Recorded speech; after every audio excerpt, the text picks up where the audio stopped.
दोस्तों आज की इस वीडियो में हम लोग ट्रांजिशन एज के एक बहुत ही कमाल के पार्ट विलियम कॉलिंस का एक वर्क पढ़ेंगे जिसका नाम है ओड टू इवनिंग। इस पोएम की डिमांड आप में से बहुत सारे बच्चे मुझसे करते रहते हैं आए दिन। मैं वैसे पूरी पोएम को एक्सप्लेन नहीं कर पाऊंगा, मैं आधी पोएम को इस वीडियो में एक्सप्लेन करूंगा क्योंकि ये वीडियो लंबी हो जाएगी, इसलिए मैं इसको पूरा एक्सप्लेन नहीं कर रहा हूं। मैं आपको इस वीडियो को शुरू करने से पहले बता देता हूं कि इस पोएम के लिए ऐसा माना जाता है कि विलियम कॉलिंस ने रोमांटिक मूड में इस पोएम को लिखा था और काफी हद तक मिल्टन और स्पेंसर की लैंग्वेज यहां पर विलियम कॉलिंस ने यूज की है, इसलिए ज्यादातर लोगों को यह पोएम समझ में नहीं आती है। मैं एक एक वर्ड का मतलब समझाने की कोशिश करूंगा, बहुत ही सिंपल वे में इस पोएम को समझाऊंगा। चलिए मिलता हूं इस वीडियो के एंड में। दोस्तों ये एक ऐसी पोएम है जो काफ़ी सारे बच्चों को समझ में नहीं आती। मैं लाइन बाय लाइन इसको समझाने की कोशिश करूंगा। इसकी एक एक लाइन का मतलब बहुत ही गहरा है, तो आप ढंग से सुनना। If aught of oaten stop or pastoral song, इस पहली लाइन का मतलब समझाता हूँ। दोस्तों यहाँ पर इस लाइन में आपको ऑटन स्टॉप वर्ड का मतलब समझने की ज़रूरत है। इस ऑटन स्टॉप का मतलब है रीड पाइप और फ्लूट, मतलब एक टाइप की बांसुरी। और स्टॉप का मतलब है उसके अंदर छेद करके, आपने देखा होगा बांसुरी पर जो ऊपर की तरफ छेद होते हैं उन पर फिंगर्स रखकर हवा को पास होने से रोका जाता है।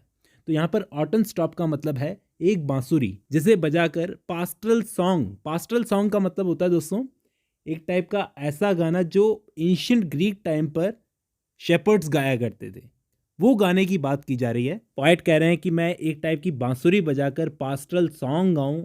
इफ आर्ट का मतलब है एनीथिंग, किसी भी टाइप का। बाय होप, इस उम्मीद में। पोएट कहते हैं मुझे उम्मीद है कि वो सॉन्ग गाने से। ओ पेंसिव ईव, यहाँ पर दोस्तों पेंसिव का मतलब है मेलांकोली इवनिंग।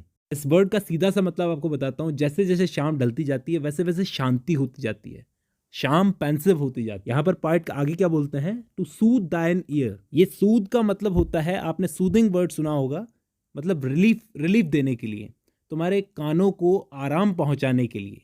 सूद दाइन ईयर। अब मैं इन दोनों लाइनों को फिर से एक्सप्लेन करता हूं दोस्तों। पोएट कह रहे हैं कि मैं किसी भी टाइप का एक पास्टरल सॉन्ग गाता हूं ऑटन पाइप से, एक रीड पाइप से, इस उम्मीद में कि इस ढलती हुई शाम के कानों को आराम पहुंचे। लाइक द ऑन ब्राउलिंग स्प्रिंग्स, तुम्हारे जो झरनों की आवाज़ होती है ना, ब्राउलिंग स्प्रिंग्स का मतलब है तुम्हारे झरनों की आवाज़। वो इवनिंग से बोल रहे हैं कि वो झरने तुम्हारे अपने हैं और उनकी आवाज़ भी उतनी ही सूदिंग होती है जितनी सूदिंग में बांसुरी बजाऊंगा और पास्टरल सॉन्ग गाऊंगा। अब शाम के टाइम पर झरनों के पास में जाना, कितनी शांति भरी आवाज़ आती है, वैसी ही आवाज़ में यहाँ पर सॉन्ग गाने की बात कर रहे हैं। और आगे वाली लाइन में बोलते हैं the springs and dying gales. यहाँ पर डाइंग गेल्स का मतलब है दोस्तों डाइंग विंड्स ऑफ इवनिंग, मतलब शाम के टाइम पर हवा धीमी हो जाती है ना, उसकी बात की जा रही है। तो यहाँ पर हमें शुरू की 4 लाइनों से पता चलता है पोएट यहाँ पर शाम को खुश करने की कोशिश कर रहे हैं। वो शाम को किसी इंसान की तरह मान रहा है और उससे बात कर रहे हैं और उसे खुश करने की कोशिश कर रहे हैं अपना एक सॉन्ग गाकर, कि मैं एक फ्लूट बजाकर तुम्हारे सामने सॉन्ग गाऊंगा जैसे तुम्हारे झरने की आवाज़ होती है वैसे ही, एकदम सूदिंग सॉन्ग गाऊंगा। आगे बोलते हैं ओ निम्फ रिजर्व्ड। यहाँ पर निम्फ किसको बोला गया है, निम्फ का मतलब होता है अप्सरा दोस्तों, परी टाइप से। यहाँ पर इवनिंग को निम्फ बोला गया है कि जैसे जैसे शाम ढलती जाती है वैसे वैसे दिन भर एक्टिविटीज करने वाली चीजें स्टॉप्ड ऑल टुगेदर, सारी चीजें एक साथ रुक जाती है। While now the bright haired sun, यहाँ पर सूरज की भी बात की जा रही है, जिसके ब्राइट हेयर्स हैं, उसकी जो किरणें हैं, जो सूरज की किरणें बाहर निकलती है, उनको ब्राइट हेयर्स कहा गया है। सूरज की चमकदार बाल, सेट्स इन यू, वो भी तुम्हारे अंदर बैठ जाता है जाकर। इवनिंग की बात कर रहे हैं कि वो भी जाकर अपने टेंट्स में बैठ जाता है, वेस्टर्न टेंट में। वेस्ट की तरफ ढलता है सूरज तो वेस्टर्न टेंट कहा गया है। और वो टेंट किस चीज का बना हुआ है, हुज क्लाउडी स्कर्ट्स, मतलब सूरज के आसपास बादल ऐसे लग रहे हैं उसके टेंट की तरह और उसकी स्कर्ट की तरह। मतलब सूरज के जो आसपास बादल हैं वो उसके नीचे ऐसे लटक रहे हैं जैसे उसकी स्कर्ट हो, चमकदार स्कर्ट।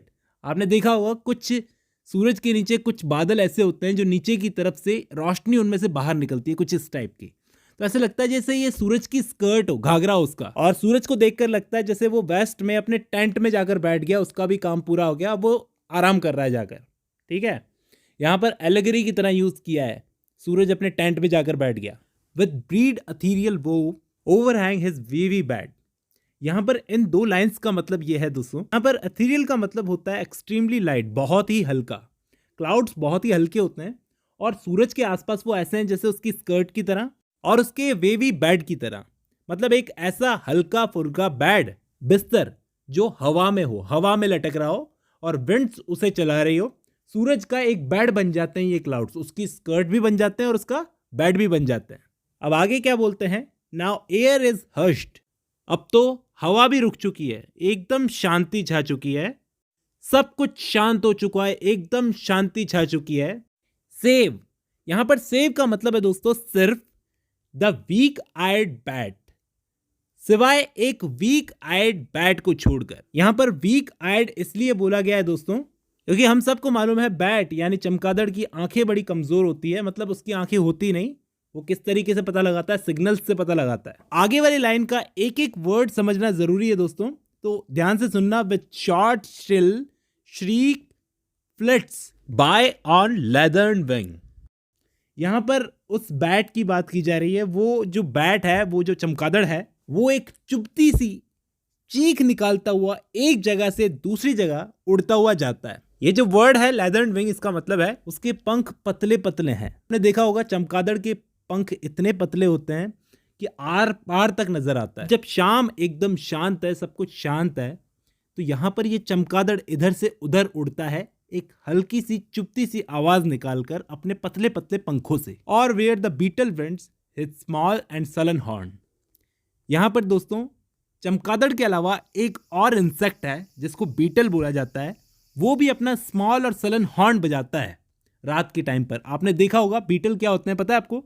छोटा सा काला चमकीला सा कीड़ा होता है जो रात के टाइम पर आवाज निकालता है। आपने देखा होगा इस टाइप का कीड़ा, उसकी बात की जा रही है। एक चमगादड़ है, एक कीड़ा है जो रात के टाइम पर ऐसी आवाजें निकाल रहा है। बाकी सब एकदम शांत हो चुका है जैसे जैसे शाम ढलती जा रही है। And oft he rises midst the twilight path against the pilgrim borne in heedless hum. यहां पर पहले इन दो लाइनों का मतलब बताता हूं आपको, फिर आगे बताऊंगा।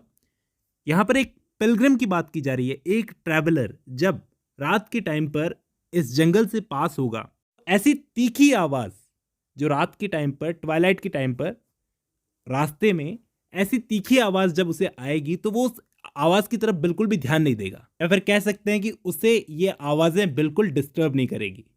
अब आगे पॉइंट बोलते हैं नाउ टीच मी, मतलब वो शायद इवनिंग को बोल रहे हैं कि मुझे सिखाओ। मेड कंपोज्ड, यहाँ पर मेड इवनिंग को बोला गया है, मेडन बोला जा रहा है उसको, एक सुंदर लड़की से कंपेयर किया जा रहा है कि मुझे कंपोज करना सिखाओ कि कैसे गाना कंपोज किया जाता है, गाना गाया जाता है। टू ब्रीथ सम सॉफ्टन स्ट्रीन, कि मैं भी कुछ सॉफ्ट गा सकूं।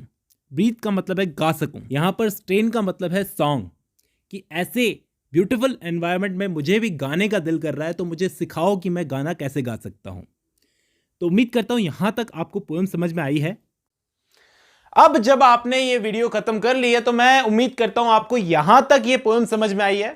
दोस्तों ये पोएम का छोटा सा हिस्सा था, अभी पोएम थोड़ी लंबी है तो मैं एक और पार्ट बनाकर इसको कंप्लीट करूंगा। फिलहाल आज की इस वीडियो में बस इतना ही।